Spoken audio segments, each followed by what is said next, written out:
el nombre de Cristo Jesús, nuestro Señor, nuestro Dios, nuestro Rey, te damos gracias por todo tu amor, por toda tu bondad, por toda tu misericordia, todo lo que tú has hecho en favor nuestro.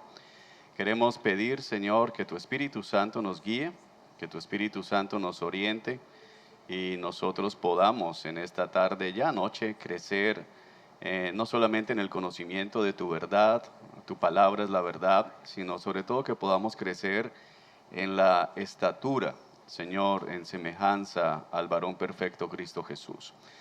Oramos, Padre, pidiéndote que los oídos que están cerrados sean abiertos, ojos sean abiertos, mentes sean abiertas, corazones transformados y que podamos ver, Señor, la meta que tenemos trazada de tener en nuestra ciudad y en nuestra región cada vez más iglesias bíblicas, iglesias, Señor, que no se conforman simplemente con tener algún conocimiento básico, Señor, sino que se esfuerzan por vivir de acuerdo a tu palabra y por transmitir tu palabra con fidelidad. En el nombre de Jesús, amén y amén. Muy bien, les recuerdo, hermano, que esto debe estar en silencio. Si no lo ha revisado, es un buen momento para hacerlo. Ok, continuamos entonces con tercera clase de hermenéutica. Y si usted lo recuerda, la clase anterior estuvimos viendo narrativa, que es uno de los géneros literarios. Hoy continuaremos estudiando los diferentes géneros y lo que vamos a hacer inmediatamente es poner algunas cosas como marco que nos ayudan para no confundirnos con la narrativa.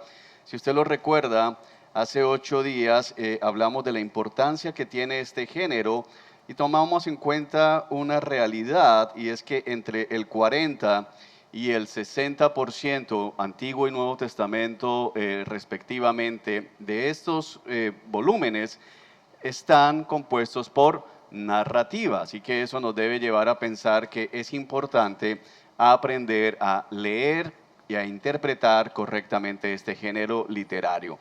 Una de las cosas que genera muchos problemas es que no entendemos una realidad, y es que la narrativa no es normativa. Entonces quiero que por favor se grabe eso bien profundo en su mente, en su corazón. Usted pueda recordar, la narrativa no es normativa.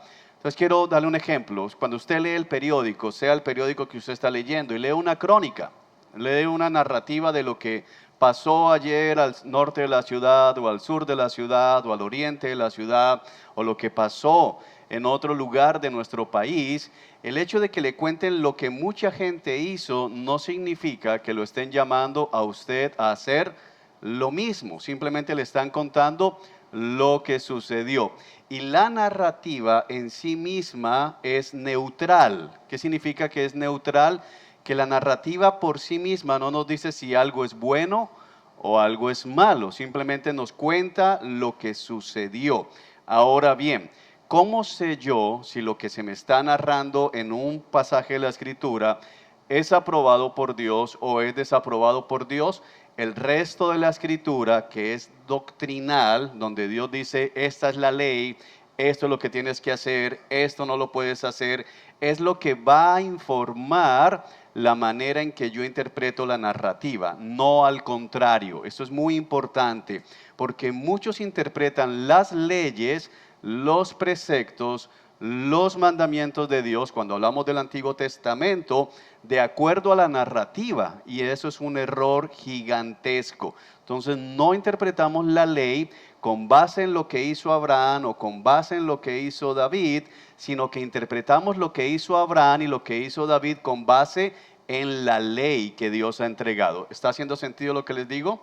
Por otro lado, en el Nuevo Testamento vamos a tener exactamente lo mismo. Hay narrativas en el Nuevo Testamento y nosotros tenemos que interpretar lo que pasó de acuerdo a lo que los evangelios nos mandan y de acuerdo a lo que las epístolas nos dicen que debe ser la vida cristiana, para saber si lo que alguien está haciendo es bueno o es malo. Ahorita les voy a dar ejemplos, pero necesito que saquemos rápidamente esto de la cabeza, y para que veamos el peligro de tomar la narrativa como normativa, vamos a mirar algunos ejemplos prácticos. por ejemplo, no deberíamos hacer algo como lo siguiente. Como Daniel oraba 3 veces al día hacia Jerusalén, entonces nosotros, pongo puntos suspensivos, porque muchos hermanos piensan que como Daniel, en el libro de Daniel, registra que oraba 3 veces al día con las ventanas abiertas hacia Jerusalén, entonces los cristianos debemos orar por lo menos 3 veces al día. Y tenemos conversaciones como la siguiente, donde alguien de la iglesia se acerca a algún hermano y le cuenta, mira, llevo sin trabajo varios meses, estoy pasando necesidades, oro, clamo al Señor, no sé qué pasa, y de pronto este hermano que no entiende esto, va y le dice, espérame, pero quiero preguntarte algo, ¿cuántas veces oras al día? Y entonces este hermano que tiene problemas financieros le dice, bueno, yo me levanto temprano, hermano, 5 de la mañana. Bueno, ahí estás bien, porque la Escritura dice que tienes que levantarte temprano. La Escritura no dice eso, pero el hermano toma otro texto para decirle eso. Pero, y luego de ese tiempo, ¿qué pasa? ¿Vuelves a orar? No, hermano, yo oro temprano y salgo a buscar trabajo. Bueno, ahí está tu problema. Porque Daniel oraba 3 veces al día, a las 9, a las 12 y a las 3. Así que tú tienes que ajustar tu horario y orar 3 veces al día. En serio, hermano, sí, Daniel lo hizo, ahí está la respuesta.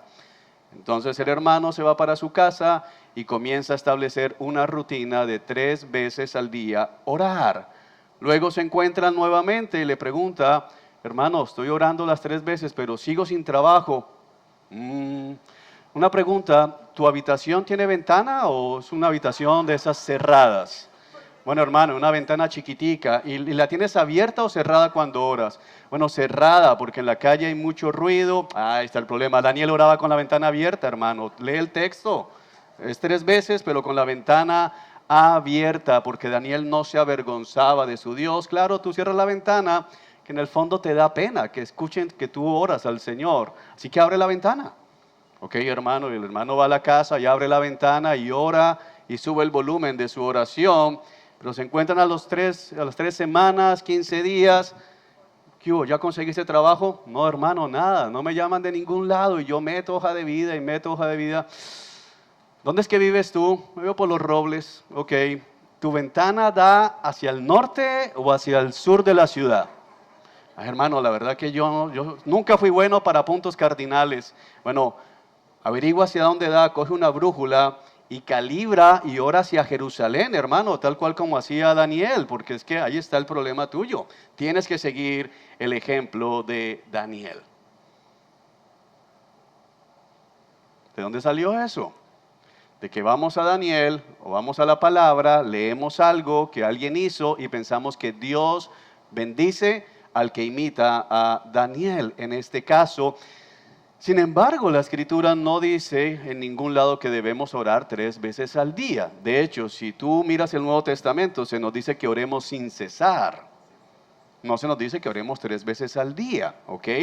Entonces, algunos van al libro de Daniel y también entonces ven que hay un hermano que dice, no, mira, yo me la he pasado como sin energía, me siento indispuesto de salud, me siento como mal.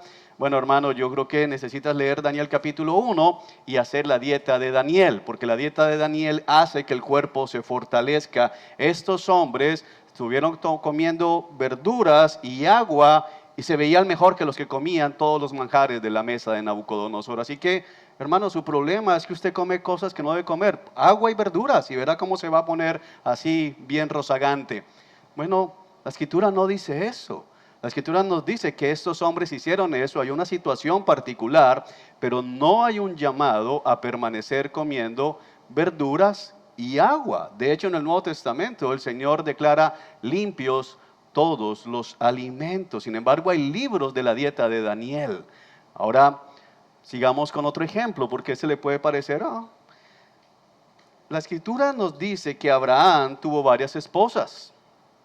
Y Abraham es el padre de la fe.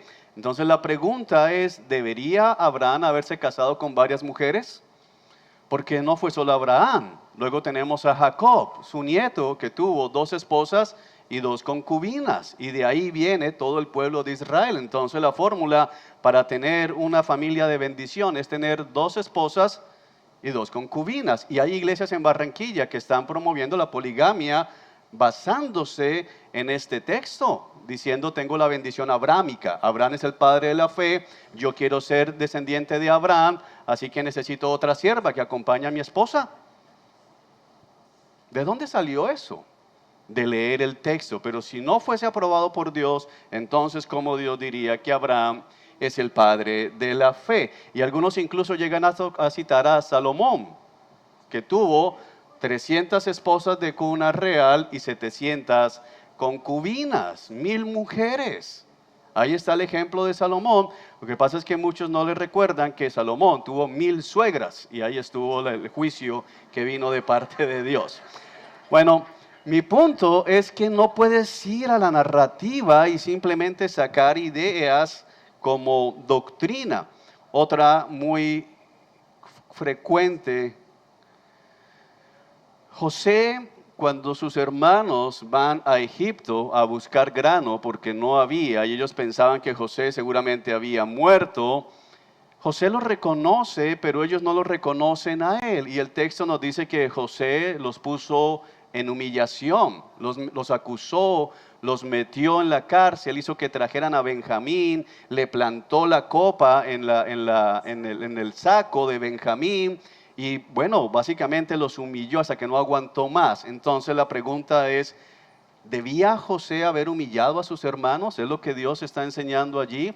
Porque yo he sabido de hermanas que aconsejan a esta hermana que peleó con el marido se comportó mal sin decir exactamente qué fue. Y la hermana dice, pero yo lo voy a perdonar, la escritura dice que perdonemos, yo finalmente lo amo. Y la hermana que dice, pero hermana, espere un momentico, hazlo sufrir. Pónsela difícil, que llore como José. José no se la facilitó a los hermanos. No fue que de una vez, vengan hermanos míos, disfruten de las bendiciones, Dios me envió delante de ustedes. Sino José los hizo pasar un tiempo amargo para que valoren. Así que haga que su esposo sufra un poquito, que valore, hermana. Y la hermana, oye, sí, como José, ¿verdad? Entonces tenemos un problema, porque la escritura lo que está dejándome ver allá es que José era un hombre que tenía un corazón resentido. Ese es el problema que tenemos allá. Entonces no está exaltando a José, me está dejando ver parte del pecado de José. Ahora tenemos esta que tal vez algunos la han usado. Cuando tenemos a Rahab, la prostituta en Jericó, esconde a los 2 espías que tenemos de parte de los israelitas, y estos hombres están en el patio de su casa. Ella les dice a los espías, yo sé que Dios está con ustedes, yo sé que Dios entregó esta ciudad en las manos de ustedes, y por favor tengan misericordia de mí, de mi familia, cuando ustedes ataquen la ciudad. Y ellos le dicen, ok, huelga esto aquí, nosotros vamos a respetar tu casa. Pero en ese momento vienen soldados de Jericó, tocan a la puerta y le dicen, mira, ¿has visto hombres extranjeros? Estamos buscando unos hombres que son del enemigo, son de los israelitas. Y esta mujer dice, ni idea, pero los tenía en el patio. Entonces la pregunta es, ¿existen las mentiras piadosas? Ahí toca hacerlo. Entonces hoy hay célula en tu casa y no pagaste la luz, y justo a las 5:30 llegan de Electricaribe. Mira, vengo a cortar la luz, ¿tienes el recibo pago? Y lo tienes en el bolsillo, no lo has pagado, y piensas, caramba, si digo que no me cortan la luz. Y entonces la vigilia, y la hermana me llamó a decir que por fin su esposo va a venir. Después de 6 años invitándolo, hoy va a venir a la vigilia. El diablo se quiere atravesar y yo no lo voy a permitir. Ay, se lo llevó mi mamá o se lo llevó mi esposo, pero está pago. Ya, pase mañana y verá que lo encuentra pago. Y el hombre dice, bueno, yo sé que esta es una de las hermanas de la iglesia de la esquina, ella no me va a echar cuentos. Hermano, mentí para la gloria de Dios, porque imagínate la vigilia, el grupo, la célula, esa alma. Como Rahab tocó, o como Fuá y Puá, las parteras hebreas, que le mintieron al faraón, y después dice que Dios bendijo las parteras. Entonces hay mentiras que toca, Dios sabe que hay que echarlas, porque son mentiras que tienen buen fin. En realidad, la escritura está diciendo que hay momentos donde es válido mentir, porque de aquí trae el catolicismo romano la doctrina de las mentiras piadosas. No, la escritura lo que está diciendo es que Rahab era una prostituta mentirosa y a pesar de eso Dios la salvó. Es gracia. No es que Dios esté exaltando la mentira de Rahab, porque la mentira es mentira y Dios prohíbe la mentira. Y tal vez alguno diga, me va a tocar, me la van a cortar mañana, tal vez. Pero nosotros debemos decir la verdad. ¿Me estoy haciendo entender? Pero ¿de dónde sacamos esas ideas? De que vamos al Antiguo Testamento, leemos algo que sucedió y entonces decimos, eso es lo que yo debería hacer. Y entonces, como lo hablamos hace 8 días, vemos a Daniel derrotando a David derrotando a Goliat, y ¿qué decimos? Hay que ser como David, hay que ser como Daniel, hay que ser como Abraham, hay que ser como Moisés.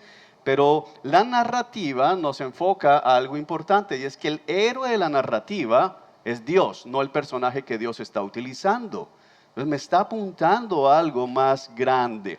Ahora, tal vez en este punto tú dices, bueno, pero ¿qué pasa cuando no solo narrativa, sino esa narrativa con promesas de parte de Dios? Entonces, tal vez has leído la escritura cuando Dios le dice a Josué, todo lugar donde pongan la planta de tus pies será tuyo, será de ustedes. Y entonces tal vez tú eres de los que ha pisado carros, ha pisado casas, has pisado siervas. ¿Tú lo has hecho? Con cuidado vas la pisa. Señor, esta es la que yo quiero. Porque a ti te dijeron, mira, ahí está escrito. Y yo no me estoy burlando de nadie porque yo pisé camionetas. Hasta que un día Dios me dejó con sentido común, porque yo salí de la iglesia, me han enseñado eso y yo vi esa camioneta parqueada al lado de la iglesia y yo dije, miré para un lado, miré para el otro y la pisé y la reclamé, Señor, tu palabra dice donde ponga la planta de mi pie, y la puse bien completo el pie. Y avancé hacia la esquina feliz esperando mi camioneta y la volví a mirar de reojo, a mirar la camioneta que me va a llegar, cuando veo y sale este hermano egoísta y la pisó también. El hermano la pisó después de mí. Y entonces en ese momento yo pensé algo, ¿y ahora quién se la van a dar? Porque el hermano la acaba de reclamar también. Y entonces me imaginé esta escena en el cielo. Jesús viéndome pisar la camioneta, diciéndole a Miguel, Miguel, Juan acaba de reclamar la camioneta, así que encárgate de que le llegue. Y Miguel sale de la presencia del Señor a entregar mi camioneta, pero luego cuando va saliendo, Jesús dice, aguanta, aguanta Miguel, la pisó Pedro, ahora es de Pedro. ¿Cómo funciona eso? Porque todo el mundo pisando lo mismo, entonces todo va cambiando y la sierva la han pisado varios, porque iban saliendo ahí atropellados. ¿De quién es esposa al fin? Si alguien pisa a mi esposa, ¿me la quita? ¿Cómo funciona? ¿Cuál es la respuesta? Cuando tú vas a ese texto, vas a ver que Dios le está hablando a los israelitas, no a mí, y les está diciendo todo lugar donde pongan sus pies con esta frontera, al norte hasta aquí, al sur hasta aquí, al oriente hasta aquí y al occidente hasta aquí, tierra prometida. Básicamente Dios les está diciendo lo mismo que le prometió a Abraham, esa tierra es de ustedes, pero si pisaban fuera de la tierra prometida, podían pisar, saltar, cavar, no era de ellos. ¿Me estoy haciendo entender? Entonces necesitamos leer con cuidado y saber qué es para mí y qué simplemente me está informando. Ahora, les he dado ejemplos aquí del Antiguo Pacto y tal vez diga, bueno, el problema es que Juan está mirando únicamente Antiguo Testamento, pero vamos a mirar el Nuevo y pensemos en esta idea de la narrativa, porque hay narrativa en el Nuevo Testamento. Entonces, pregunta que les quiero hacer, ¿deberíamos los cristianos duplicar todo lo que hacía Jesús? Tal vez estés pensando en el texto que dice, cosas mayores que las que yo he hecho harán ustedes. Entonces la pregunta es, ¿estamos los cristianos llamados a duplicar todo lo que la narrativa de los evangelios me dicen que hizo Jesús?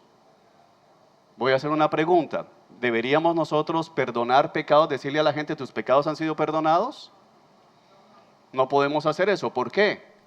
Porque solo Dios tiene autoridad para perdonar pecados. Yo puedo perdonar la ofensa contra mí, pero el pecado delante del Señor permanece hasta que Dios lo perdone. Por ejemplo, si un incrédulo me dice, me hace algo, yo lo perdono, pero su pecado permanece porque él no ha puesto su fe en Cristo Jesús. Yo no puedo quitar la responsabilidad espiritual de ese pecado. Y tal vez tú digas, bueno, eso era Jesús.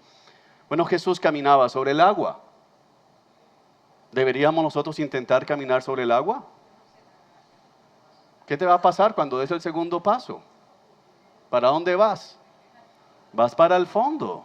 Vas a practicar el estilo Alka-Seltzer. ¿Sabes cuál es ese? Para el fondo y echando burbujitas. Eso es lo que te va a suceder. Porque no estás llamado a hacer eso. Sin embargo, como veo las caras que me están haciendo, le voy a ayudar con esto. Ok. La palabra del Señor dice que Jesús, no solamente una, sino otra ocasión, cogió ciegos, personas que tenían problema visual, no podían ver. Y Jesús lo que hizo fue acercar al ciego y escupió en sus ojos. Yo veo aquí varios de ustedes con lentes. Entonces, por favor, haga una fila aquí que vamos a duplicar lo que hizo Jesús. Yo voy a escupir sobre sus ojos. ¿Quién quiere pasar? Pero si usted hace 5 segundos estaba afirmando que tenemos que duplicar todo. ¿Dónde está su fe? Yo voy a hacer lo mismo que hizo Jesús. Me pongo frente a usted y escupo. Bueno, está bien. Escupirlo es demasiado pesado. Pero hay otro momento donde Jesús lo que hizo fue escupir arena, tierra, e hizo una suerte de lodo medicinal entonces. Entonces, Álvaro, tráeme un poquito de tierra, que voy a hacer lodo sanador. ¿Quién se lo quiere aplicar en los ojos? Levante la mano para que al final le hagamos el masaje, el tratamiento ocular. ¿Ningún voluntario? ¿Por qué no? Si yo quiero duplicar lo que hizo Jesús. Yo soy creyente, tengo el Espíritu Santo, yo creo con el poder del Espíritu Santo. ¿Por qué no lo hacemos y por qué no pasas al frente? Porque en el fondo, el sentido común con el que Dios te ha dotado te recuerda, bueno, no. Pero ¿por qué queremos vivir haciendo eso? Y entonces reprendemos el viento y reprendemos el mar y hacemos una cantidad de cosas porque nos gusta sentir que tenemos poder, aunque nada pasa.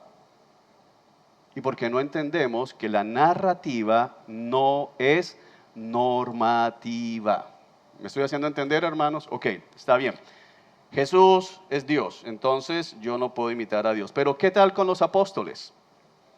¿Deberíamos duplicar todo lo que hicieron los apóstoles? ¿Qué piensan ustedes? ¿Lo duplicamos o no lo duplicamos? Porque tal vez llegaste a la clase hoy pensando que sí. Entonces vamos a dar algunas ideas de lo que hacían los apóstoles. Por ejemplo, dice la Escritura que gente se sanaba cuando pañuelos que tocaban Pablo los llevaban a otro lugar y cuando el pañuelo tocaba a la persona se sanaba. ¿Quién quiere llevarse un pañuelo mío? ¿Alguien? Porque los venden en internet. Hay en este momento pañuelos a la venta en internet. ¿Qué pasa allí? ¿Me estoy haciendo entender? Ok, un pañuelo no, usted no quiere pagar nada por eso. Aquí todo es gratis. Ok. Pedro caminaba por las calles y cuando la sombra de Pedro tocaba a la gente se sanaba. ¿Alguien se anima a estar mañana aquí a las 11 de la mañana? Yo voy a caminar por aquí, por el frente. ¿O quién de ustedes quiere caminar? ¿Me estoy haciendo entender, hermanos? La narrativa nos está informando lo que Dios hizo, esos milagros que Dios hizo para confirmar lo que los apóstoles estaban enseñando. Ahora, estoy diciendo que Dios no hace milagros, creo que desde el principio establecimos que creemos en eso. Yo he visto milagros en esta iglesia, yo he visto gente sanada, pero yo no puedo pretender tomar los milagros que la Escritura dice que ellos hicieron o que Dios hizo a través de ellos y decir yo los voy a hacer también, porque no se me está llamando a eso. ¿Ven la diferencia? ¿Sí la ven o no la ven, hermanos? Están haciendo cara de, ok. El héroe de la narrativa es Dios, no el protagonista. Entonces, nuestro objetivo no es hacer las hazañas que hizo Pablo, que hizo Pedro, sino nosotros tenemos que buscar es agradar ¿a quién? A Cristo. Entonces, muchos quieren decir, yo quiero ser como Pablo. Bueno, tal vez no has leído la vida de Pablo. Pablo se la pasó más en la cárcel que afuera, aguantando hambre muchas veces, en naufragio, el mar abierto 3 veces. Muchos quieren es la gloria de Pablo. Cuando Pablo decía, no, levántate de los muertos y se levantaban. Pero la otra parte no, eso es Pablo que no tenía fe. Yo no entiendo eso. Porque decimos que no sean milagros porque no tenemos fe, o que la gente tiene problemas porque no tiene fe, pero entonces de acuerdo a eso, ningún apóstol tenía fe. Porque a excepción de Juan, a todos los mataron violentamente. ¿Dónde estuvo la fe de ellos entonces? Y Juan terminó anciano, exiliado en una isla, no en una isla paradisíaca del Caribe, sino en Patmos, que eso era una cosa aterradora. ¿Dónde estuvo entonces la fe de Juan? ¿Será que le faltó fe a Juan? ¿Qué creen ustedes según lo que han leído en la Escritura? Entonces lo que yo estoy haciendo en esta noche es ayudándole a pensar en la palabra del Señor y cómo aplicamos y cómo muchas veces lo que hemos hecho es sacar conclusiones equivocadas. ¿Es claro eso, hermanos? Si no es claro, haga así y yo doy más ejemplos. ¿Claro? Ok. Sigamos entonces con otro género, la parábola. La parábola es un género bien importante en las Escrituras y muchas veces es un género incomprendido. Normalmente encontramos la parábola en los evangelios y en algunos de los profetas del Antiguo Testamento. Ahora, la parábola básicamente es una comparación pictórica entre algo familiar y conocido, es decir, que la parábola utiliza elementos que son familiares al oyente, a los que están escuchando, se les hace fácil identificarse con la parte literaria que se recrea en una parábola y se contrasta con una verdad o con una realidad espiritual. Préstame atención a lo que te voy a decir a continuación, porque usualmente la parábola lo que utiliza como elementos son ficticios, es un género literario, es decir, es una de las razones por las cuales en las parábolas, a excepción de una que está en discusión todavía, lleva 21 siglos en discusión si es o no es parábola, la del rico y Lázaro, a excepción de esa, y digo esa porque no se han puesto de acuerdo todos los eruditos y todos los padres de la iglesia, así que no pretendo yo dar respuesta a eso. A excepción de esa, ninguna parábola tiene un nombre propio. Todo es, había un hombre, había una mujer, había un lugar, es decir, que todo el punto está en algo que es ficticio, aunque es realista, es decir, que es algo que pasa, es algo que es esperable, es algo que es común y los oyentes pueden ver que puede ser así. Muchas veces los detalles de la parábola, lo único que están allí es para añadir vivacidad a la imagen, es para hacer la parábola más viva a los oídos del que está oyendo y en el caso nuestro, a los ojos y a la mente del lector. Entonces tengo que prestarle mucha atención a esto. Y si eso es así, ¿qué es lo que es así? Que es una imagen pictórica que está haciendo un contraste entre situaciones familiares y conocidas con realidades espirituales y que la mayoría de las veces es ficticia.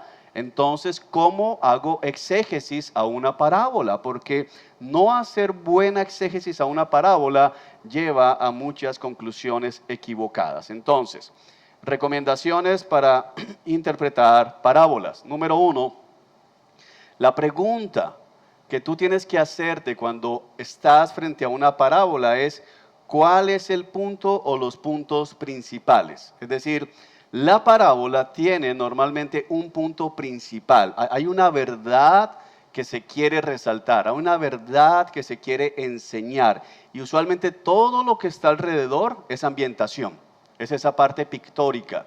Lo importante es saber cuál es el punto que la parábola quiere enseñar. ¿Cómo llegamos a saber eso? Preste atención a la repetición. Es como poner algo en negrilla. Cuando usted está leyendo algo y lo pone en negrilla, ¿qué significa? Esto es muy importante. Y la manera hebrea, y los escritores que vemos aquí en los evangelios, a excepción de uno, son hebreos, está la repetición. ¿Cómo, qué se repite? ¿Cuántas veces?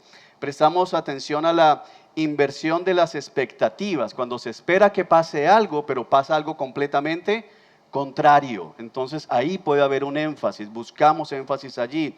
Los cambios de voz, cuando se está hablando en primera persona en la parábola y luego pasa a tercera persona. Entonces esos cambios los podemos ver como pistas para descubrir el énfasis principal de la parábola que viene a ser la enseñanza real.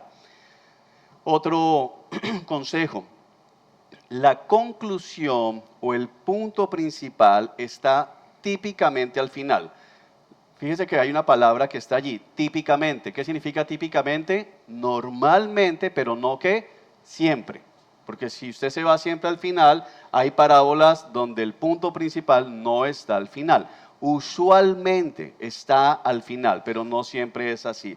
Y normalmente las parábolas tienen su centro en la naturaleza del reino de Dios o del rey, que es en este caso el Señor Jesucristo. Entonces tengo que buscar de qué habla, cómo es la vida del reino, qué me enseña acerca del reino y qué me enseña acerca del rey.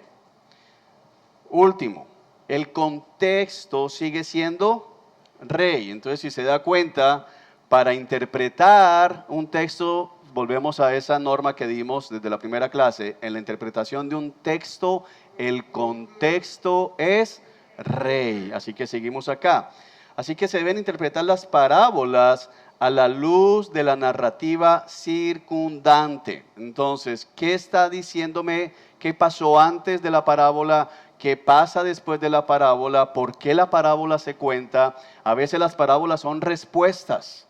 Hay un conflicto, hay una discusión, hay una pregunta y en momentos Jesús contesta en parábolas. Entonces, ¿qué está pasando antes? Me ayuda a entender esto.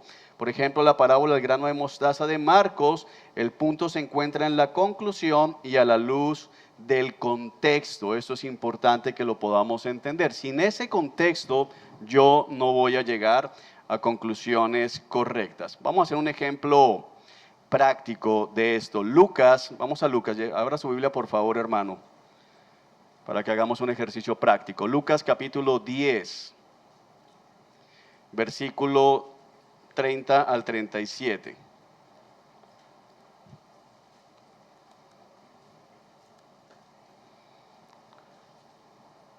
¿Qué tenemos aquí? Es una parábola muy famosa, Lucas 10, verso 30 al 37, es la parábola del buen samaritano. ¿La tiene ya en su Biblia? Vamos a leerla. Entonces dice, Jesús respondió con una historia. Un hombre judío bajaba de Jerusalén a Jericó y fue atacado por ladrones. Le quitaron la ropa, le pegaron, lo dejaron medio muerto al costado del camino. Un sacerdote pasó por allí de casualidad, pero cuando vio al hombre en el suelo, cruzó al otro lado del camino y siguió de largo. Un ayudante del templo, es decir, un levita, pasó y lo vio allí tirado, pero también siguió de largo por otro lado. Entonces pasó un samaritano despreciado y cuando vio al hombre, sintió compasión por él. Se le acercó y le alivió las heridas con vino y aceite de oliva y se las vendó. Luego subió al hombre en su propio burro y lo llevó hasta un alojamiento donde cuidó de él. Al día siguiente le dio 2 monedas de plata al encargado de la posada y le dijo, cuida de este hombre. Si los gastos superan esta cantidad, te pagaré la diferencia la próxima vez que pase por aquí. Ahora bien, ¿cuál de los 3 te parece que fue el prójimo del hombre atacado por los bandidos?, preguntó Jesús. El hombre contestó, el que mostró compasión. Entonces Jesús le dijo, así es, ahora ve y haz lo mismo.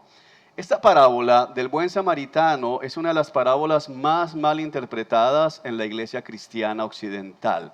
Normalmente la parábola se pierde lo que está transmitiendo porque traemos marcos de referencia, que hablaremos de eso en otro curso, pero para que pienses en algo que ya te he enseñado, es como tus presuposiciones, ¿de acuerdo? Y tenemos presuposiciones, como ya lo establecimos. Entonces, hay elementos en la parábola que hacen pensar hacia otra cosa. Por ejemplo, vemos en el versículo 33 que el hombre se acercó y sintió compasión por él, se le acercó, verso 34, y le alivió las heridas ¿con qué? Vino y se las vendó. Y esos 2 elementos que aparecen aquí, el vino y el aceite, usualmente nos trasladan a pensar en 2 personajes de la Trinidad. El vino lo llevamos rápidamente a compararlo con ¿qué cosa? La sangre de Cristo. Y el aceite lo comparamos ¿con quién? Con el Espíritu Santo. Entonces muchos llegan a concluir esta parábola más o menos de la siguiente forma.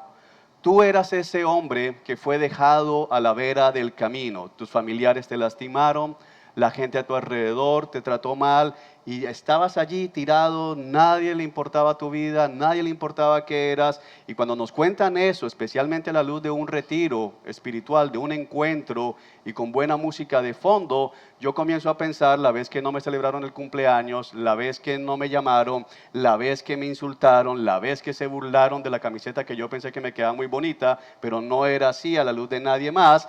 Y comienzo a pensar y me dicen, ok, yo estaba tirado allí, pero Cristo pasó por allí y Cristo me vio ¿con qué?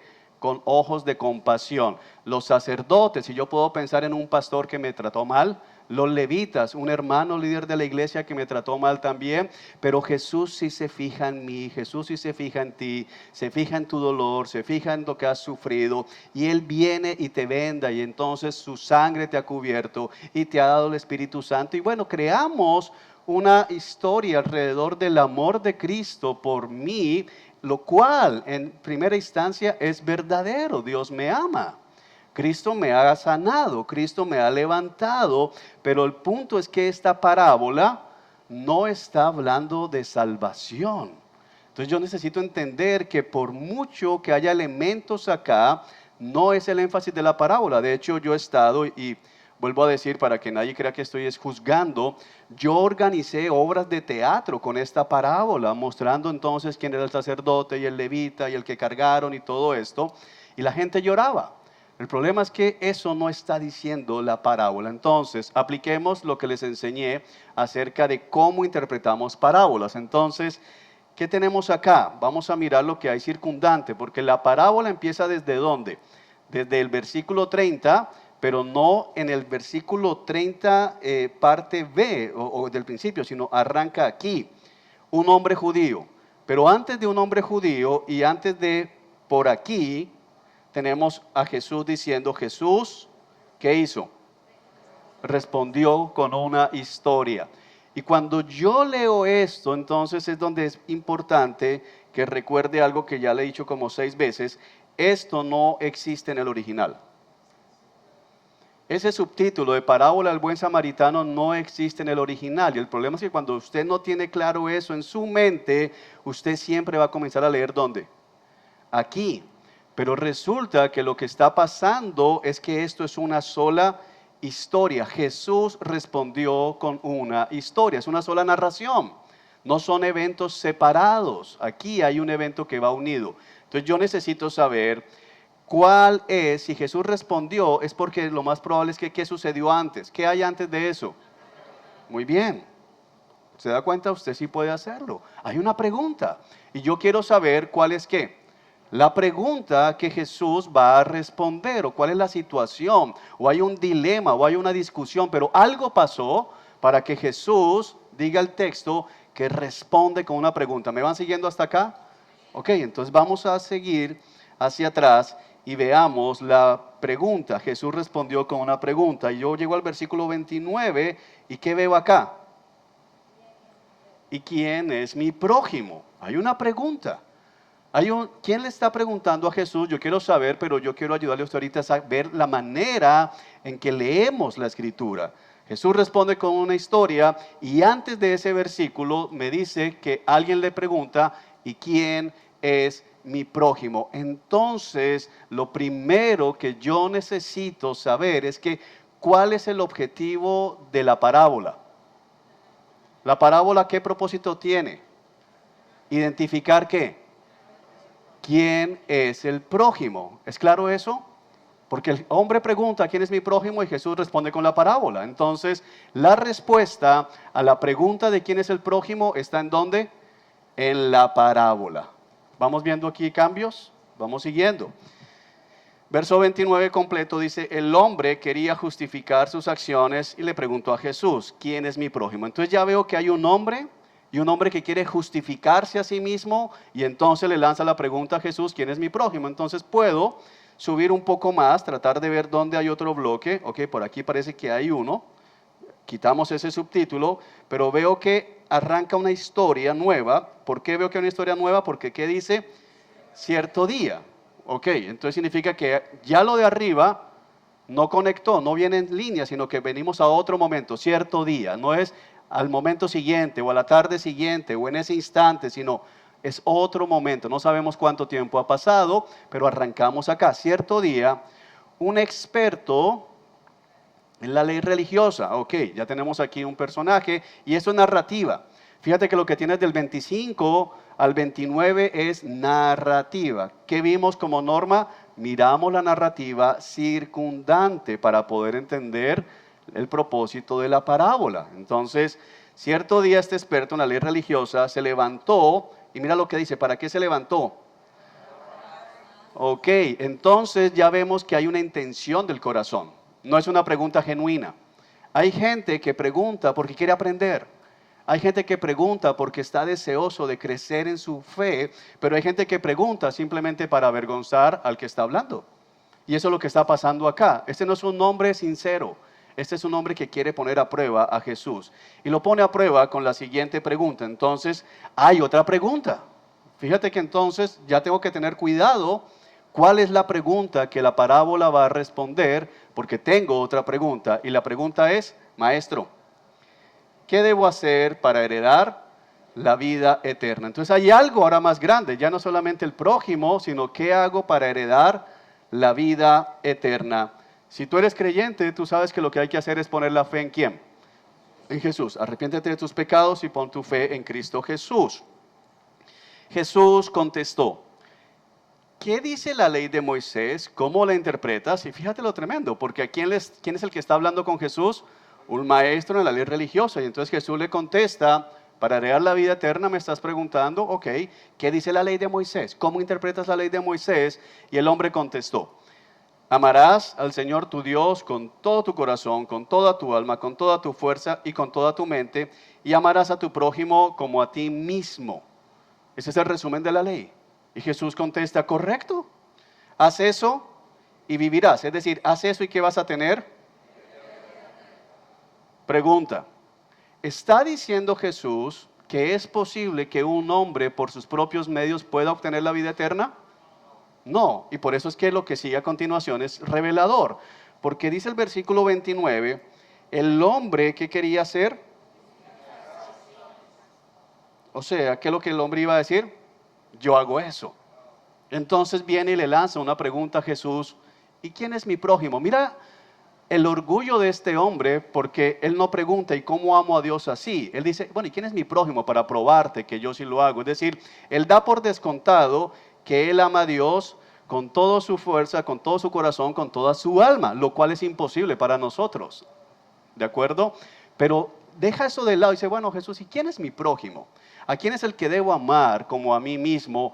Y entonces Jesús responde con la parábola, que ya la leímos, vimos al sacerdote, vimos al levita, todo eso es ambientación.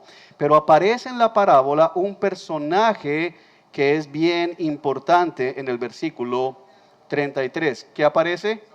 Un samaritano, y no cualquier samaritano, un samaritano despreciado. Muy rápidamente necesitas entender que los judíos y los samaritanos se odiaban.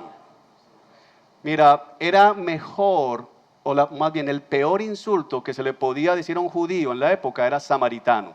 Por eso a Jesús le dicen los fariseos samaritano endemoniado. Era el peor insulto, lo vas a entender cuando termines Antiguo Testamento. Pero básicamente los judíos, para que entiendas un poco por qué la Escritura hace énfasis en que Jesús atravesó por medio de Samaria, los judíos, por ejemplo, si iban a viajar de aquí a Ciénaga, de Barranquilla a Ciénaga, piensa que somos judíos, vivimos aquí, tenemos que ir a Ciénaga, pero en Tasajera están los samaritanos, preferían darse la vuelta, ir hasta Plato Magdalena y volver a subir y llegar a Ciénaga por allá, solo para no poner su pie en la región de los samaritanos. Eso es lo que hacían, por eso era asombroso que Jesús cruzara por Samaria. Ahora pasa este samaritano, este hombre que los judíos aborrecen, que utilizan el título de ellos para insultar, y este es el hombre que ve al hombre que está moribundo, siente compasión, viene y lo atiende, pero esto no es importante. ¿Qué es lo importante? Porque luego Jesús le pregunta a este líder religioso, versículo 36, ¿cuál de los tres te parece que es el prójimo del hombre atacado por los bandidos? ¿Cuál es la respuesta que da el hombre? ni siquiera se atreve a nombrarlo por título, sino el que mostró compasión. Pregunta, ¿quién fue el que mostró compasión? Entonces, según la parábola, ¿quién es el prójimo? ¿Qué le está diciendo Jesús al joven religioso? ¿A quién es el que tienes que amar como a ti mismo? No a los que están en la calle malheridos, sino a quién? Al samaritano al que tanto odias. No puedes heredar la vida eterna. ¿Lo estás viendo? No es tan difícil si lees todo y te das cuenta. Y por eso Jesús le dijo, ahora ve y haz lo mismo. Lo mismo no es, como muchos dicen, tenemos que ser como el buen samaritano y ayudar a los pobres. Tenemos que ayudar a los que están en necesidad. Pero la parábola lo que está enfatizando es, ama a ese que odias y que fue el que mostró compasión. ¿Lo estás viendo, hermano? Ok, sigamos. Después haremos muchos ejercicios de eso, pero hoy no. Entonces, no debemos sacar doctrina que no está allí. Tenemos que entender que básicamente la respuesta surge de la pregunta, haciendo qué cosa heredaré la vida eterna. Y Jesús le está diciendo a este hombre que se quería justificar a sí mismo, si ni siquiera puedes amar a un samaritano, mucho menos vas a amar a Dios. Y luego lo entiendes más fácil, porque las parábolas las vas a entender cuando ves no contradicen ninguna doctrina explícita. Ves nuevamente en Juan, por ejemplo, en la carta de Juan, que aquel que no ama a su prójimo que ve, es un mentiroso cuando dice que ama a Dios a quien no ve. Entonces Juan después nos da doctrina, pero Jesús aquí se lo mostró, si tú no amas al samaritano, tú menos vas a amar a Dios. Wow, sigamos. Poesía. Otro género literario en la escritura es la poesía. 1/3 del Antiguo Testamento es poesía, así que es importante que aprendamos a interpretar poesía. La poesía en algunos libros existe por sí misma, entonces se conoce como libros poéticos o de sabiduría, pero están allí. Los salmos, todos los salmos son poesía. Entonces yo necesito saber cómo leer un salmo, para que no terminemos como lo estudiamos en la primera clase, estrellando bebés contra las rocas. Necesito estudiar poesía. Pero también está presente en otros géneros, como la sabiduría y la profecía. Entonces, algunas cosas que nos van a ayudar. ¿Cómo yo sé que estoy frente a una poesía? Nuestras versiones, aún las versiones económicas, usualmente nos facilitan esto. Te lo voy a mostrar. Porque usualmente no vemos prosa, es decir que aunque tenemos espacio libre, el editor no pone todo en prosa, sino que va poniendo como renglones. Estos son como los versos de una poesía. Cuando tú tienes esto, tú puedes ver en tu Biblia fácilmente, lo encuentras en todos los salmos, pero en otros libros también. Te das cuenta que estás frente a una poesía, eso te lo facilita. Ahora, la poesía hebrea es diferente a la poesía latina. Nosotros componemos poesía haciendo rimar fonéticamente versos. Este verso tiene que rimar fonéticamente y eso es poesía para nosotros. Pero para los hebreos así no funciona la poesía. Entonces necesitamos entender cómo funciona la poesía hebrea. Tiene un lenguaje altamente comprimido, eso es importante, es decir que hay muchas cosas puestas en un solo verso. Y es rico, o rica más bien la poesía, en imágenes, pero el propósito es comunicar una verdad evocando emoción por esa verdad. Entonces, la parábola busca señalar básicamente una verdad importante. Fíjense que el vino, el aceite, el tabernero, las monedas, el levita, el sacerdote, no eran importantes. No jugaban ningún papel, más que darle ¿qué? Algo vivo, que se vea viva la historia que Jesús está contando. Y en la poesía vamos a encontrar situaciones similares, es decir, no todo lo que está allí es lo que necesito encontrar, sino ver cuál es la verdad que está comunicando la poesía y cómo esa verdad está produciendo emociones en aquel que la compone o que la lee. La poesía hebrea no tiene rima, no tiene métrica que podamos reconocer, y lo que hace más bien es proporcionar estructura. Entonces la poesía hebrea se compone de estructura. Esas son algunas de las cosas que debemos tener presente para entender poesía hebrea o bíblica. Número 1, El rasgo más común de la estructura poética es el paralelismo. Entonces, lo más común, la manera más sencilla que tú vas a utilizar para interpretar poesía es buscar paralelos, porque la poesía hebrea trabaja en paralelismo. Hay básicamente, y vuelvo a decir básicamente, tres tipos de paralelismo en hebreo. Entonces, el primero, paralelismo sinónimo. El paralelismo sinónimo lo que hace básicamente es repetir una idea para dar énfasis utilizando sinónimos. Entonces, vamos a ver que una frase dice prácticamente lo mismo que la siguiente frase. Entonces, vamos a ver, es un paralelismo. Cuando yo no sé eso, voy a querer asignarle un significado al primer verso y un significado diferente al segundo verso, cuando lo que está haciendo el texto es diciéndome exactamente lo mismo. Sí, es como decir, ya es de día o ya salió el sol. Entonces vas a encontrar eso en poesía. Cuando la luz alumbra, cuando la luz del sol alumbra o cuando ya es de día, estoy diciendo exactamente lo mismo. Cuando miro al cielo o cuando miro al firmamento, ¿qué estoy diciendo? Lo mismo. Pero cuando yo no entiendo esto, comienzo a decir, bueno, cuando se habla de la luz del sol significa una cosa, cuando se habla de la luz del día significa otra. Y no significan cosas diferentes, significan exactamente lo mismo. Paralelismo sintético es cuando una idea se construye sobre otra idea. Entonces, básicamente lo que está es ampliando, como profundizando verdades. Se me da un verso y el verso siguiente da énfasis al verso anterior. Ahorita vamos a ver algún ejemplo para que lo entienda, pero este sintético también se conoce, usted tal vez lo encuentre en algún otro texto. Dale, que se cambió aquí. Ahí. Como paralelismo emblemático.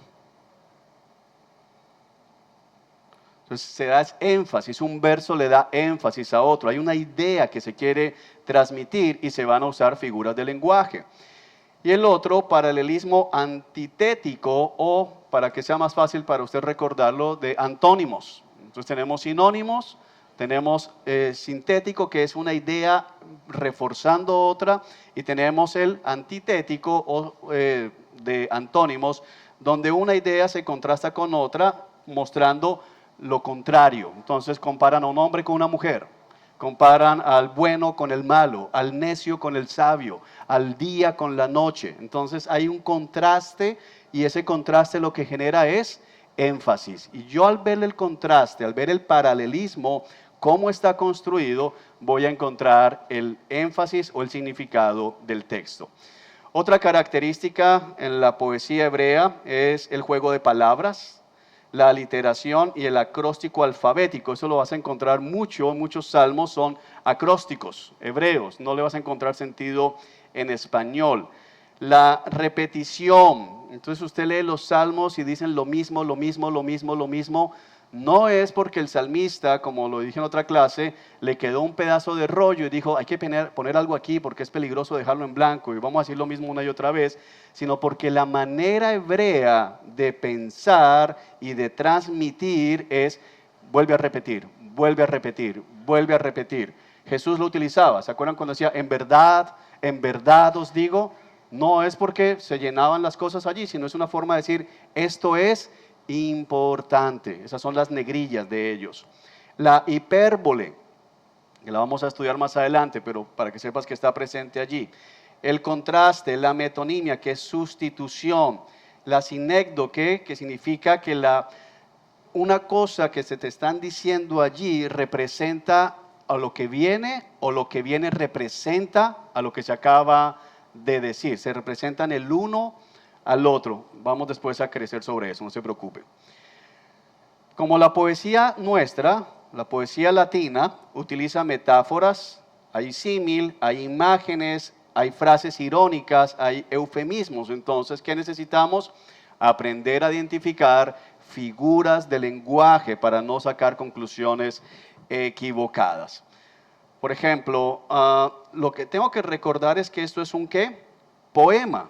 Entonces, cuando yo leo un poema, yo no estoy leyendo de manera literal. Usted nunca Si alguien le escribió un poema o le escribe un poema a alguien, entonces le dice a su esposa que su cara es como de una rosa, su esposa no le va a decir, o sea que se me están cayendo pétalos. Porque ella no va a tomar eso de manera literal. Ella va a entender que de que tu cara es como la de una rosa, le estoy transmitiendo. Entonces, ¿qué le estoy hablando? Usualmente asociamos la rosa con ¿qué cosa? Con la belleza. Estoy diciendo tu cara es ¿qué? Bella. Pero yo no estoy diciendo que tu cara tiene polen y que tu cara tiene pistilos. No sé si me hago entender, porque cuando no comprendemos que son figuras de lenguaje en un poema, comenzamos a darle realidad y significado a cada cosa de la palabra que se ha usado. Tu rostro brilla como la luna en medianoche. ¿Qué está diciendo? ¿Que es plana, pálida y llena de huecos? No está diciendo eso. Está hablando de que su rostro resplandece. Entonces hay un significado puntual, limitado en estas figuras de lenguaje. Entonces lo vamos a leer muy diferente a como leemos la narrativa. Entonces vamos al Salmo 19 para hacer un ejemplo práctico. Salmo 19 y vamos a mirar un ejemplo de paralelismo sinónimo. Salmo 19, ¿lo tienes? Ve a tu Biblia.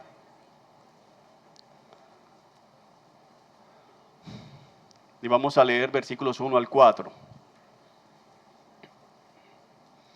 Entonces, el 1, los cielos proclaman la gloria de Dios. Este para nosotros va a ser el verso 1, ¿de acuerdo? Y el firmamento despliega la destreza de sus manos, va a ser nuestro verso 2. Día tras día no cesan de hablar, verso número 3. Noche tras noche lo dan a conocer, verso 4. Entonces vamos a empezar con esos dos versículos para no complicarles la vida a ustedes y por el tiempo. Los cielos proclaman la gloria de Dios, verso número 1. El firmamento despliega la destreza de sus manos. Día tras día no cesan de hablar, noche tras noche lo dan a conocer. Entonces comencemos a identificar qué paralelismo hay acá, aunque yo se los anuncié, es un paralelismo sinónimo. Entonces, ¿cuál es el sinónimo de los cielos? Pues aquí hay un sinónimo. No es los cielos hacen una cosa y el firmamento hace otra cosa. El cielo y el firmamento son ¿qué? Lo mismo. ¿Qué hacen los cielos? Proclaman. Entonces ese es el verbo, esa es la acción de los cielos. ¿Qué hacen? Proclaman. ¿Y el firmamento qué hace? Despliega. Pero en término de proclamar y el firmamento desplegar está haciendo exactamente lo mismo, porque cuando yo veo el cielo, cuando veo el firmamento, se despliega ¿qué cosa? La destreza de las manos de Dios. Yo puedo decir, el firmamento proclama la destreza de las manos de Dios. Cuando vemos al cielo, no podemos decir otra cosa que wow. ¿Sí? Ahora, los cielos, ¿qué proclaman? Y la gloria de Dios también se ve en ¿qué cosa? Son sinónimos. No son dos textos diferentes. Yo no debo hacer una prédica donde explique los cielos proclamando la gloria de Dios y otra diferente donde explique el firmamento desplegando la destreza de sus manos. Son exactamente iguales. ¿Sí?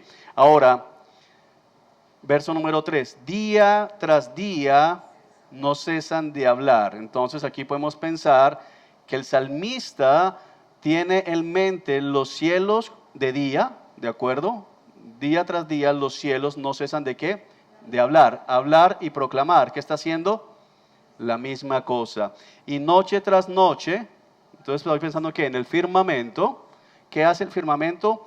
Lo da a conocer, despliega la destreza de sus manos. ¿Qué me está diciendo esos dos versículos? Exactamente lo mismo. Son sinónimos. No necesito sacar conclusiones de cada cosa. ¿Sí es claro eso, hermano? ¿Okay? Hablan sin sonidos ni palabras. ¿Quiénes hablan sin sonidos ni palabras? Los cielos, el firmamento. Su voz jamás se oye. Esto y esto es ¿qué? Igual, es lo mismo. No significa decir, algunas veces los cielos hablan sin sonidos ni palabras y algunas veces el firmamento ni se oye. Es lo mismo. El salmista está reforzando la misma idea. Y a pesar de que hablan sin sonidos, ¿qué pasa? Su mensaje se ha difundido. ¿Cuál es el mensaje? La gloria de Dios y la destreza de sus manos y sus palabras. ¿Qué significa? Por toda la tierra y por todo el mundo son sinónimos. Su mensaje y sus palabras son ¿qué? Sinónimos, no hay nada nuevo allí. ¿Lo estás viendo cómo funciona? Esa es la estructura. Muy bien, 7:30, vamos a nuestro break para que se oxigene un poco. Él le ha dado mucha información, así que vaya y oxigénese un poquito, nos vemos en 20 minutos.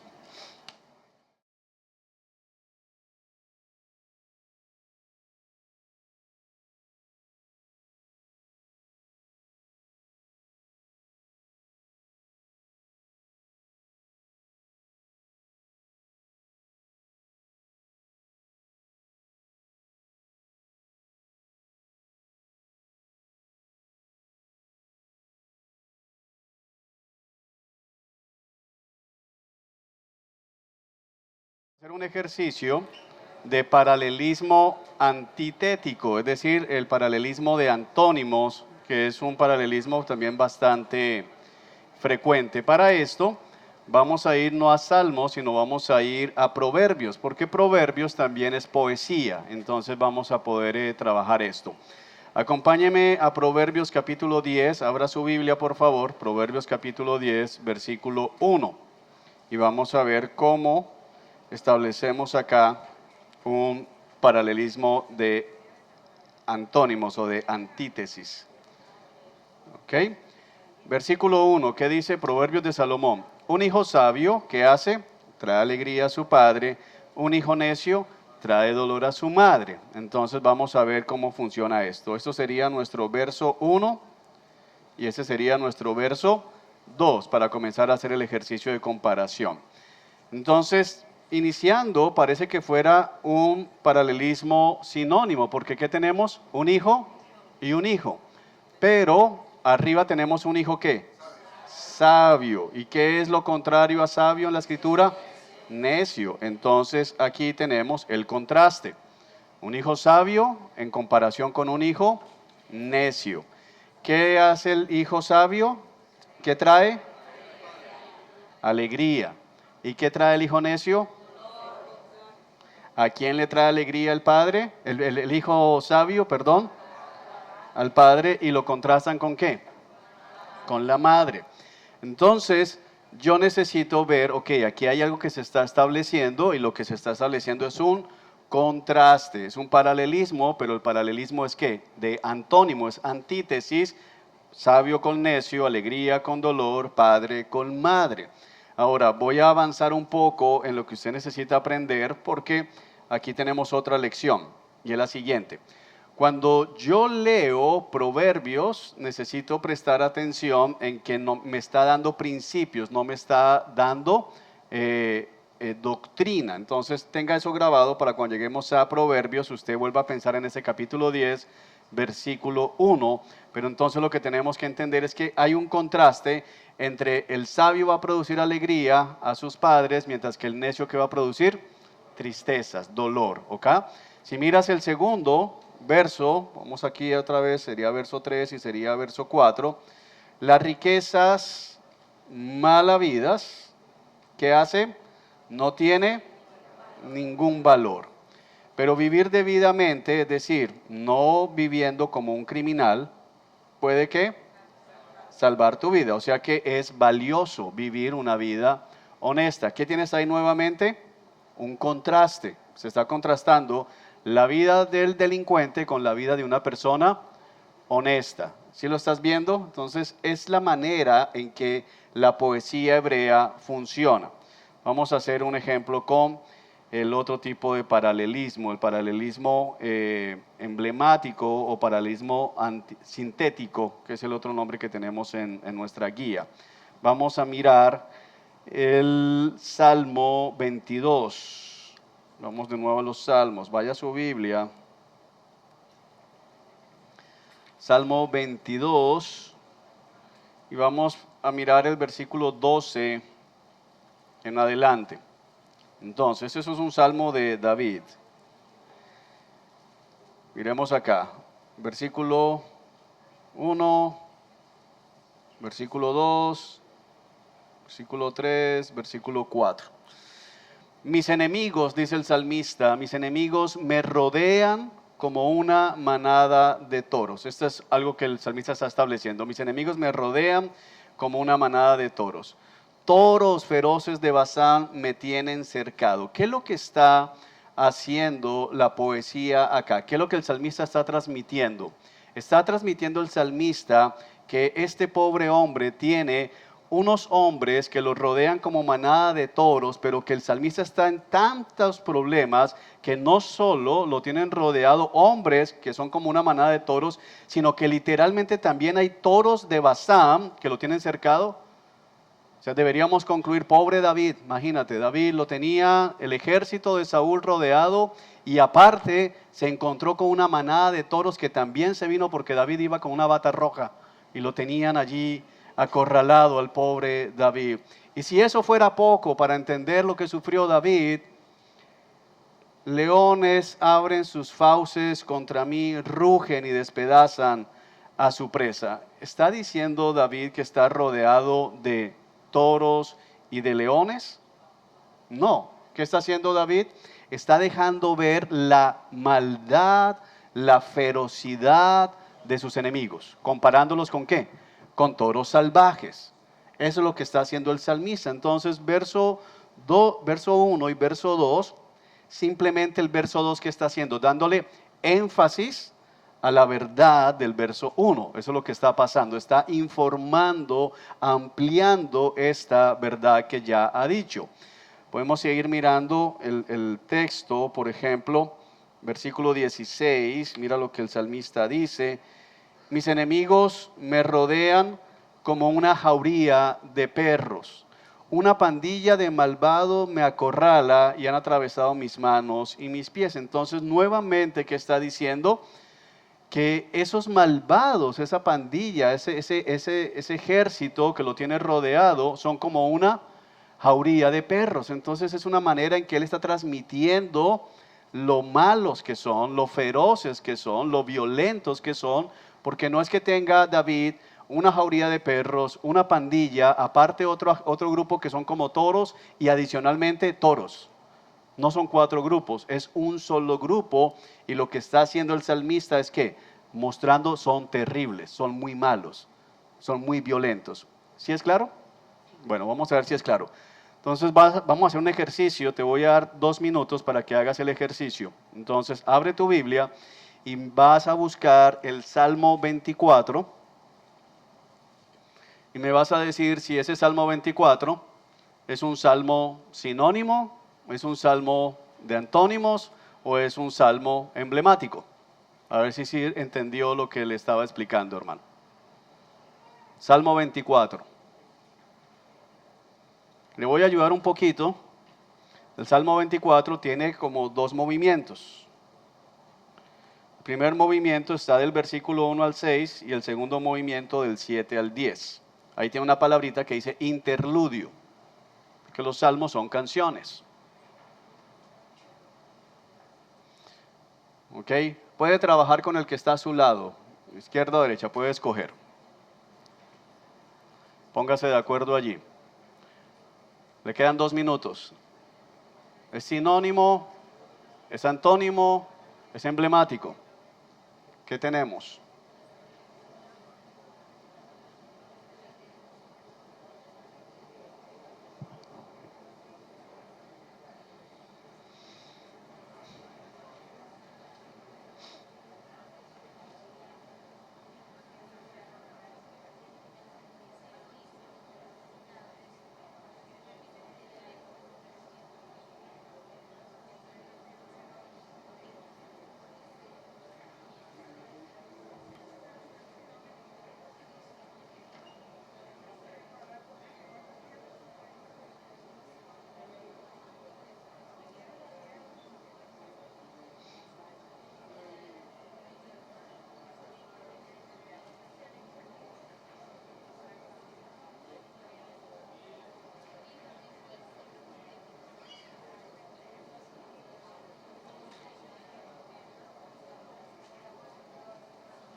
Un minuto.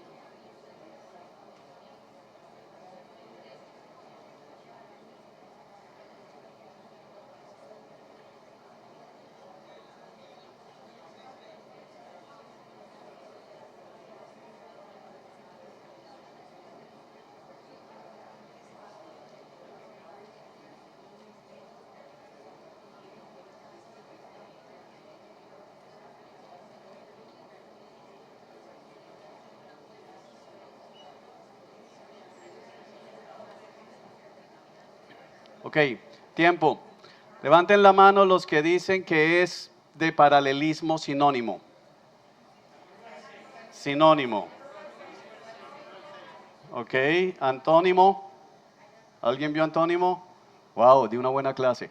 Antítético, emblemático.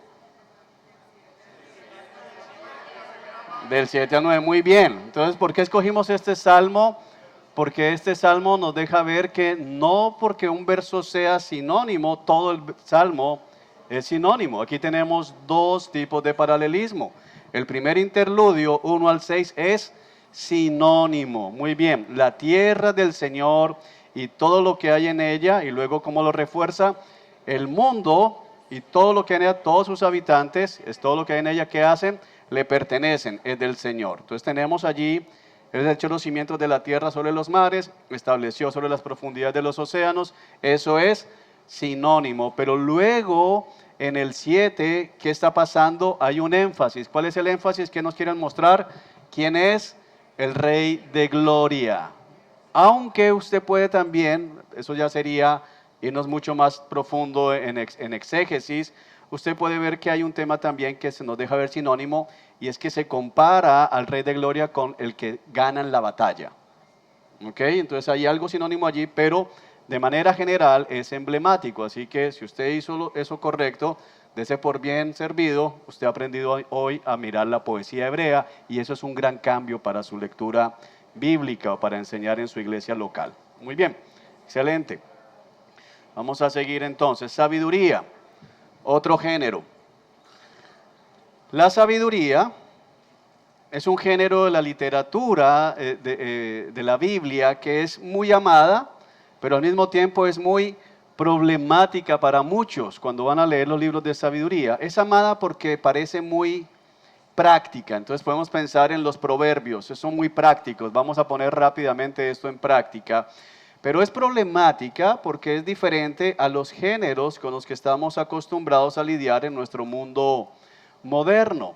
La literatura de sabiduría es acerca de vivir bien en el mundo de Dios. Es importante esto porque cuando tú piensas en los principios que la sabiduría, que la literatura de sabiduría te da, muchos de ellos son completamente contrarios a lo que el mundo normal te diría que sería sabio. Es decir, cuando tú lees algunos proverbios dices, wow, pero vivir así es loco. Sin embargo, es correcto de acuerdo a quién, a Dios. Entonces es importante esto y nos genera principios de vida que reflejan el carácter de Dios. Entonces yo tengo que pensar, cuando estoy interpretando libros de sabiduría, en cómo este libro está reflejando el carácter divino. Entonces no solamente es cómo vivo, sino cómo este principio de Dios me informa acerca de cómo es Dios. ¿Sí me estoy haciendo entender con eso? Porque el error primario es pensar que los libros de sabiduría se tratan de mí. Toda la Biblia se trata de ¿quién? De Dios. Entonces, en los libros de sabiduría, yo tengo que aprender a ver el carácter de Dios, cómo Dios se refleja en estos libros. La sabiduría, según la propia Biblia, es fruto de ¿qué? Del temor del Señor. El principio de la sabiduría es el temor a Jehová. Entonces, esa verdad nos tiene que informar para decir, ok, yo no puedo leer los libros de sabiduría desconectados de esa verdad de que todo parte del temor a Dios, ¿ok? Eso significa que está orientado hacia Dios y hacia la creación que Él ha hecho, y eso incluye a las personas. Habla de lo que generalmente es cierto, pero también aborda cosas que parecen ser excepciones a esa verdad general. Ahorita veremos ejemplos. Algunas cosas para tener en cuenta para hacer exégesis. Espero que se acuerde qué es exégesis. nuestro texto y vamos a mirar qué significaba para la audiencia original. Siempre que hablamos de exégesis es del texto a ellos, del texto a ellos, es la primera parte, ¿ok? Primero, reconocer que la sabiduría nos llega en múltiples formas o, una palabra que le puede ayudar, subgéneros. Entonces, tenemos el género de la sabiduría, pero dentro de ese género hay unos subgéneros, por ejemplo, drama. El libro de Job es un libro de sabiduría, pero lo que vemos en Job es un drama, y es un tremendo drama, no solamente lo que pasa espiritualmente de Satanás pidiendo permiso para tocar la vida de Job, tocando la vida de Job, sino el drama de Job y sus amigos. Y luego el drama final de Job con Dios, Dios pidiéndole cuentas a Job. Entonces hay un drama allí. Cantares, que es un libro también que nos presenta el drama de qué va a pasar entre esta pareja de novios, de esposos. Los refranes, que es el libro de Proverbios. Y ahorita vamos a ver también algo que nos va a ayudar bastante. Y también tenemos confesiones autobiográficas y amonestaciones, el libro de Eclesiastés. Hay una confesión que está haciendo el maestro, que se cree que es Salomón, no hay certeza de que sea Salomón, pero se cree que es Salomón. Entonces tenemos una confesión autobiográfica, y si no es Salomón, el maestro que escribió, que se identifica como el autor del libro, está confesando su propia necedad. Está confesando que se dedicó a buscar los placeres mundanos y al final llegó a una conclusión. Lo único válido para el hombre, lo único bueno para el hombre es que temer a Dios. Al final esa es la conclusión. Eclesiastés, Proverbios del 1 al 8, tenemos también autobiografía y tenemos amonestaciones. Entonces, no tenemos solamente proverbios o refranes sueltos, sino tenemos historias de adulterio. Capítulo 5, capítulo 7 nos habla acerca del adúltero y nos deja ver cómo la adúltera intenta seducirlo y nos presenta el caso de a quién voy a seguir. A mi madre la sabia, a mi padre el sabio o a la señora necedad. Eso es lo que está haciendo en Proverbios. ¿A quién vas a escuchar? ¿A la señora sabiduría o a la señora necedad? Entonces hay un drama, hay una amonestación en medio de esto. La clave de interpretación es leer en su contexto y de acuerdo al propósito declarado. Es decir, tú necesitas prestar atención a lo que el libro dice que el libro hace. Entonces, la sabiduría los libros de sabiduría tienen claramente definido cuál es el propósito que se tiene. Entonces, por ejemplo, Job nos deja ver la intención de abordar un problema que tenemos los seres humanos. ¿Cuál es el problema? El sufrimiento. Y Job nos deja ver algo importantísimo para nosotros el día de hoy. Muchos hermanos en la iglesia están pasando por sufrimiento y aparte de que sufren, la iglesia les cae encima. ¿Y por qué les cae encima? Porque tenemos un mal entendimiento del sufrimiento. Y entonces hoy se asume, muchas iglesias asumen, que si alguien sufre es porque está en pecado. Y Job dice no. Entonces hay hermanos sufriendo y la respuesta de la iglesia es arrepiéntete. Confiesa, algo estás haciendo mal. Algo tienes guardado, hermano, porque si usted estuviera en obediencia, Dios lo bendice. Pero Dios dice acerca de Job, no hay otro como él. Y sin embargo, le da permiso al diablo de quitarle hijos, bienes y después salud. Algunos teólogos dicen que le deja a la esposa porque es necia. No sabemos. Se comporta neciamente al principio, pero no es la conclusión del libro y al final vuelve a tener hijos con ella. Pero mi punto es que cuando yo entiendo esto, voy a ver la belleza de estos libros. Y segundo, si el sufrimiento es señal de que Dios no me ama, entonces Dios odiaba a Pablo, y odiaba a Pedro, y odiaba a Santiago, porque esos hombres sufrieron. Entonces tenemos que corregir nuestro entendimiento del sufrimiento. Ahora, a veces se sufre por necio, muchas veces, pero a veces no hay un pecado puntual allí por el cual la persona está sufriendo, sino Dios lo usa simplemente para perfeccionarlo, para prevenir que se vuelva orgulloso como en el caso de Pablo, o simplemente para desplegar su gloria, como Jesús cuando deja ver que un hombre nació ciego, 40 años sin ver, ciego, y preguntan los apóstoles, ¿quién pecó, él o sus padres? Y Jesús dijo, ni él ni sus padres. Nació ciego para que yo muestre mi gloria. Oh, qué increíble. Pueden haber hermanos en la iglesia sufriendo para la gloria de Dios y nosotros cayéndole encima. Arrepiéntete. Qué terrible. Eclesiastés tiene el propósito de abordar de manera realista el punto de la vida. Es un libro muy crudo. Es un libro que deja ver, mira, me dediqué a disfrutar del placer de las mujeres. Este hombre dice, ¿sabes qué? Me dediqué a acostarme con cuanta mujer pude. Luego me dediqué a hacer dinero. Luego me dediqué a las plantas. Me dediqué a conocer cómo funciona todo y no hallé sosiego para mi alma. Es un libro tremendamente práctico. Proverbios tiene un propósito, engendrar temor de Dios y mostrar cómo ese temor o la falta de ese temor se demuestra en todo tipo de contextos, sí, pero no es un código de ley. ¿Qué significa eso? Ahorita vamos a ver, no son promesas absolutas. Cantar de los Cantares es una celebración del amor humano. Algunos hermanos se resisten a creer esto porque siguen pensando que la vida sexual es pecaminosa. Pero la vida sexual es pecaminosa fuera del matrimonio. Dentro del matrimonio hace parte de la bondad de Dios hacia la humanidad. Y entonces cuando leen el libro de Cantares y ven cómo se celebra el amor sexual del hombre con su esposa, dicen no puede ser que Dios hable de eso. Pero el libro está hablando de eso, eso dice el texto. Entonces es la celebración del amor humano ¿en dónde? En el matrimonio, y ese amor humano en el matrimonio apunta, es un reflejo del amor de Dios por su pueblo. Pero el texto está hablando del amor de pareja. Vamos a mirar ejemplos. Proverbios. Una de las cosas supremamente importantes que ya les dije, son principios. ¿No son qué? Promesas absolutas. Vamos a mirar Proverbios 22:6.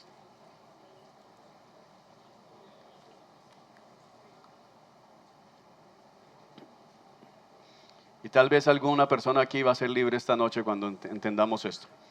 Proverbios 22:6, no libre porque esté endemoniado, sino libre de una culpa o libre de una expectativa falsa. Proverbios 22:6. Dirige a tus hijos por el camino correcto y aun cuando sean mayores, enseña al niño el temor del Señor, el camino del Señor, la palabra del Señor. Instruye al niño en su juventud y cuando sea viejo no se apartará del Señor.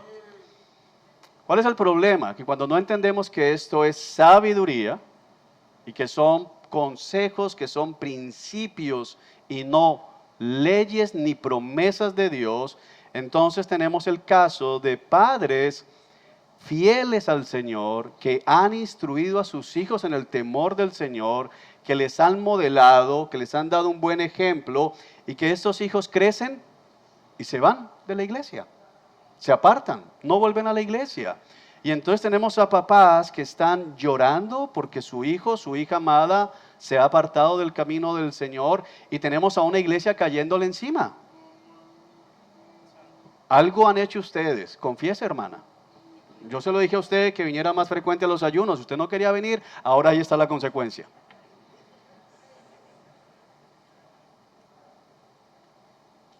Y papás destrozados, en lugar de encontrar consuelo en medio de la familia de Dios. ¿Por qué? Porque, hermana, yo sí tengo claro la palabra, y si usted lo hubiera enseñado chiquito, él estaría aquí. Bueno, Proverbios no está prometiendo eso. Eso es un principio. ¿Qué significa un principio? De manera general, podemos esperar que si yo enseño a mi hijo, que si yo enseño a mi hija el temor del Señor, hay más posibilidad de que permanezca en el camino del Señor, a que si yo enseño a mi hijo o a mi hija el camino del mundo, esté en la iglesia. Pero eso es un principio, porque no va a funcionar bien. Usted puede ir a la Escritura y tenemos a Samuel. Y al final los hijos de Samuel salieron igual de torcidos a los sacerdotes que Samuel reemplazó. Y tenemos a David. Y de hecho tenemos a Adán y a Eva. ¿Quién fue el padre de Adán? Usted sabe. ¿Quién fue el padre de Eva? ¿Cómo salieron? chuecos. Entonces, el principio es enseña al niño. Ahora no quiero con eso que algún papá salga a decir, yo por eso no le enseño nada, ¿para qué? De pronto se pierde. No, haz todo lo que esté a tu alcance. Como yo le digo a la iglesia, mira, yo voy a hacer todo lo posible porque si mis hijas se pierdan sobre mí, se pierdan a pesar de mí y no por mí. Pues yo no puedo salvarlas, pero voy a hacer todo lo que sea a mi alcance para que sean salvas. Pero al final a mí se me evalúa no por el resultado de ellas, sino si yo fui fiel en enseñarles el camino de la verdad. Y la iglesia debería estar consolando papás, mamás que sufren. Otros mantienen a los padres en esa promesa falsa. Tranquilo, que tu hijo está en la promesa. El hijo ya lleva 20 años afuera, cambió de género, practica satanismo, pero está en la promesa de que vuelve. Seguimos orando, pero no prometamos cosas que Dios no ha prometido.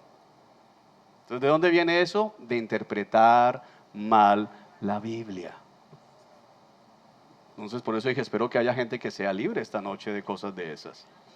Y si usted ha tenido algún hermano, alguna hermana atacado, vaya y pida perdón. Y enséñale al hermano que no era así.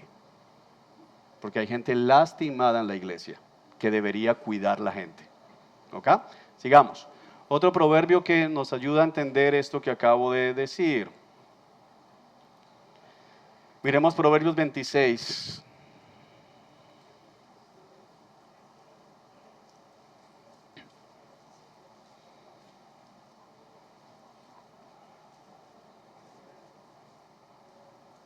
Mira lo que dice acá. Como la nieve no es para el verano, ni la lluvia para la cosecha, tampoco el honor es para los necios. Ok. Le voy a preguntar, ¿usted ha visto en nuestra vida, en nuestro país, que los necios son honrados alguna vez? Todos los días. ¿Y entonces la palabra no se cumple? Esto es un principio. El honor no es para los necios. De manera correcta, en una vida normal, el necio no es honrado, el necio es castigado, pero vivimos en una sociedad donde el necio es honrado. Entonces, ¿por qué pasa esto? ¿Es que Dios no cumple? No. Lo que está diciendo el proverbio es, lo normal es que el honor no sea para el necio, sino ¿para quién? Para el sabio. Proverbios que dicen, por ejemplo, ¿has visto un hombre diligente a su trabajo? Se codeará con reyes. Bueno, ¿has visto alguna vez un caso de un hombre en su trabajo que está, vamos a decir que es un operario, y es el hombre más diligente de la planta, es el hombre más responsable de la planta, pero cuando hay una posibilidad de una vacante, siempre traen al primo del supervisor, al amigo del jefe de planta, ¿lo has visto alguna vez? O al hijo del dueño que es un vago y no hace nada y ahora está en la gerencia general. Y llega a las 10 de la mañana y se va a las 3 de la tarde. Y se gana muchos más millones. El otro está con el mínimo toda la vida. ¿Por qué? Porque los proverbios son ¿qué? Principios, no son promesas. Y así con todos los proverbios puedes verlo, ¿ok? Listo, avanzamos. Profecía, otro género literario. También lo encuentras en algunas versiones como oráculo de Jeremías, oráculo. Entonces es otra palabra que aparece allí. Y es importante entender que oráculo no se entiende como brujería, sino son las profecías como tal. Los oráculos los encontramos en el Nuevo y el Antiguo Testamento. Los profetas se presentan como abogados de la acusación, argumentando el caso de Dios en una demanda legal contra Israel. Entonces aquí quiero que entendamos esto muy bien. Uno de los problemas que tenemos con la interpretación de los libros proféticos o el género profético es que nuestra preconcepción, nuestra presuposición, nuestros marcos de referencia acerca de la profecía nos impiden entender bien los textos proféticos. ¿Por qué? Porque la idea nuestra de un profeta es alguien que se la pasa anunciando el futuro. algo que va a pasar, pero cuando tú vas a la Escritura, te vas a dar cuenta que aunque algunos profetas hablan acerca de lo que va a suceder en el futuro, la mayoría de las profecías son simplemente llamados a someterse a lo que Dios ya ha revelado. El profeta está hablando hoy al pueblo diciéndole, si ustedes no se arrepienten y cumplen lo que Dios le dijo a Moisés allá atrás, entonces les va a pasar allá adelante lo que Dios dijo atrás que va a pasar. Si tú lees profetas vas a encontrar eso. Los profetas se la pasan es llamando al pueblo a arrepentirse, porque si no les va a pasar lo que Dios ya dijo que iba a pasar. Pocas veces están dando algo nuevo, simplemente están llamando al pueblo al arrepentimiento, y por eso decimos como abogados de acusación, como la fiscalía de Dios, diciéndole, no, esto que a ustedes les está pasando es justo, porque ustedes hicieron esto, ustedes hicieron aquello, ustedes violaron el pacto, ustedes trajeron ídolos, y Dios dijo allá con Moisés que si ustedes hacían esto, Dios hacía esto. Dios es fiel, Dios ha sido justo, ustedes son los responsables. Entonces, cuando tú lees los profetas desde la perspectiva bíblica, te va a ayudar también a entender mucho de lo que hoy se ve como profecía y que no es bíblico como tal. Entonces, los vemos advirtiendo proféticamente del juicio que se avecina, pero ese juicio siempre en un tono de llamado ¿a qué? Es decir, que los profetas usualmente están llamando al pueblo ¿a qué? A arrepentirse, a volver a los caminos del Señor. Es muy diferente a lo que conocemos hoy como profetas modernos que solo prometen bendiciones, que pocas veces llaman al arrepentimiento, que pocas veces llaman a decir, Dios va a traer juicio si siguen viviendo de esa manera. Todo es casa, carro y beca. Y eso es muy diferente a lo que tú ves en la Escritura. También hacen llamado a la salvación que se acerca, es decir, llamando ¿a qué?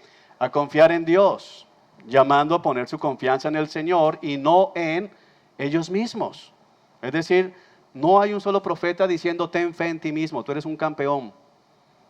Los profetas se la pasan diciendo tú no eres nada, necesitas de Dios. En tus propias fuerzas no puedes, pon tu confianza en el Señor. Y esto es importante tenerlo en cuenta para hacer la exégesis. Nuevamente, exégesis del texto a ellos. Del texto a ellos. Entonces, ¿cómo lo hacemos? Uno, debemos tener en cuenta que el cumplimiento de las promesas es la característica básica y el problema de la interpretación de la profecía. Es decir, cómo lo que Dios promete se cumple. Y normalmente ese cumplimiento es el ingrediente principal en las profecías. Esto divide muchas veces a los intérpretes en cuándo se cumplió, cuándo vemos cumplida una profecía que se haya dado. El cuándo se cumple, el dónde se cumple y el cómo se cumple nos ayuda a entender el significado de una profecía. ¿Qué significa esto? Que hay profecías que tú encuentras en Génesis que solo entiendes cuando lees Samuel. Cuando tú lees Génesis, vas a tener que reconocer, Dios dijo esto, pero no tenemos la menor idea de lo que eso significa. Por ejemplo, cuando lees Isaías acerca de la Virgen concebirá, ¿qué entendieron ellos? Una virgen va a concebir, pero ¿quién es esa virgen? Cuando yo lo leo de este lado, cuando ya conozco a José y a María, yo leo Isaías y rápidamente ¿qué digo? Eso es esto. Pero cuando lo leen aquí, ahí no se está entendiendo, ok, ese es el Mesías, es María, la esposa de José, carpintero. No entienden eso. Entonces es el cumplimiento nos ayuda a entender el significado total de la profecía. Entonces, ¿qué estamos diciendo acá? ¿Cuál es la dificultad? No es lo más aconsejable interpretar una profecía solo allí, sin tener en cuenta qué puede estar pasando también. Entonces, ¿qué voy a hacer nuevamente? Del texto a ellos, ¿qué entendieron ellos? ¿Qué significó para ellos? Y luego hago mi reflexión teológica. Otra cosa importante, el orden de los acontecimientos. Entonces, la mayoría de las profecías, si no todas, tienen múltiples horizontes o formas de cumplimiento. Déjame tratar de graficar esto. Yo dibujo peor de lo que escribo, así que...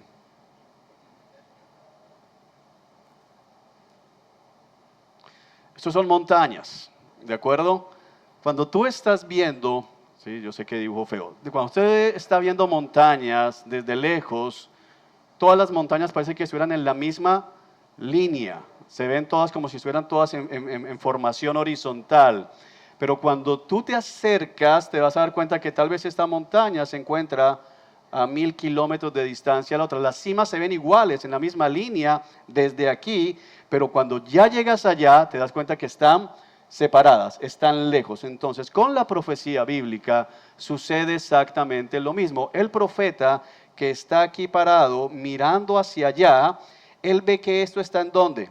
En el mismo momento, y entonces él habla de esa forma. Pero luego que avanza la historia bíblica, te das cuenta que esta profecía tuvo un cumplimiento aquí, y luego otro cumplimiento aquí, y luego otro cumplimiento aquí, y hay un cumplimiento que estamos esperando en la segunda venida. Entonces yo necesito, cuando voy a leer profecía, entender eso, cómo se va a cumplir, qué cosas ya se han cumplido y qué cosas todavía están por cumplir. ¿De acuerdo? Entonces, ¿se acuerdan cuando les dije que el texto puede tener varios significados? Entonces, en las profecías sucede esto. Hay un significado aquí, hay uno aquí y hay uno aquí. Pero al mismo tiempo es un solo significado, el que el texto tenía cuando el profeta vio lo que Dios le mostró o escribió lo que Dios le dijo que escribiera. ¿Es claro esto? Cuando lleguemos a profetas vamos a ver mucho más, pero ahorita me interesa que usted pueda ver que hay diferentes líneas de cumplimiento de las profecías. Ok, un ejemplo que tiene allí en la guía de Isaías 24 al 27, por tiempo no vamos a ir al texto, pero usted va a poder ver que se habla de destrucción. Entonces podemos ver, por un lado, la invasión babilónica, se destruye Jerusalén, entonces hay una montaña más cerca, pero más adelante tenemos otra parte que es la destrucción de Jerusalén. La destrucción de Jerusalén en el año 70 es el otro momento donde se cumple esa profecía. Pero cuando uno lee Isaías 24, 27, ve que hay cosas que no se han cumplido. Entonces, ¿qué es lo que tenemos que pensar? Que está apuntando hacia dónde? Hacia Apocalipsis también. Entonces, hay varios momentos donde el mismo texto se cumple y se cumplirá. ¿Sí es claro esto, hermanos? Ok. Un rasgo de la profecía es utilizar lenguaje e imágenes del pasado. El profeta usualmente está jalando cosas del pasado, entonces usted escucha en Isaías hablar de Sodoma, escucha hablar del diluvio, escucha hablar de Samuel, porque el profeta trae imágenes que para ellos son conocidas, de historias que ellos ya conocen, para describir el futuro. Entonces lo vamos a ver inclusive en los evangelios, en profecías. Será como en los días de Noé, como Sodoma y Gomorra, como pasó con Silo, como pasó con aquellos. Entonces ellos ya saben y así va a suceder en el futuro. Entonces, esta comprensión teológica de lo que sucederá nos ayuda a comprender que esa imagen no significa que todo va a ser exactamente igual, sino que se usa como marco de referencia. Otra cosa importante, no todas las profecías son incondicionales. Hay profecías que se van a cumplir sí o sí, pero hay algunas que son condicionales. Entonces, pensando en matemáticas, sí y solo sí. Entonces hay profecías como ¿cuál? La que Jonás predicó en Nínive. Jonás predicó, Dios va a destruir la ciudad en 40 días. Pero ¿qué dijo Dios? Si se arrepienten, no los destruyo. Y a la postre hubo un arrepentimiento en la generación que estaba allí, se arrepintieron y entonces ¿qué hizo Dios? No los destruyó. Entonces algunos dicen, la profecía falló. No, la profecía no falló. De hecho, el propio profeta muestra que él sabía que Dios en su carácter misericordioso, si se arrepentían, no los destruía. Entonces es importante entender que hay profecías que Dios dice, esto va a pasar sí o sí, pero que hay cosas que Dios dice, esto va a pasar sí y solo sí, tanto para bendición como para maldición. ¿Es claro eso que acabo de decir? Muy bien. Gran parte de la profecía no es predictiva, sino descriptiva, tipológica. Por ejemplo, en el Nuevo Testamento nosotros comenzamos a entender que gran parte de la vida de David lo que hizo fue anticipar la vida del Mesías. Entonces, mucho de lo que David vivió, lo vivió con el propósito de mostrarnos qué, cómo sería el Mesías, cómo viviría el Mesías, qué le pasaría al Mesías. Eso es tipología, después vamos a profundizar.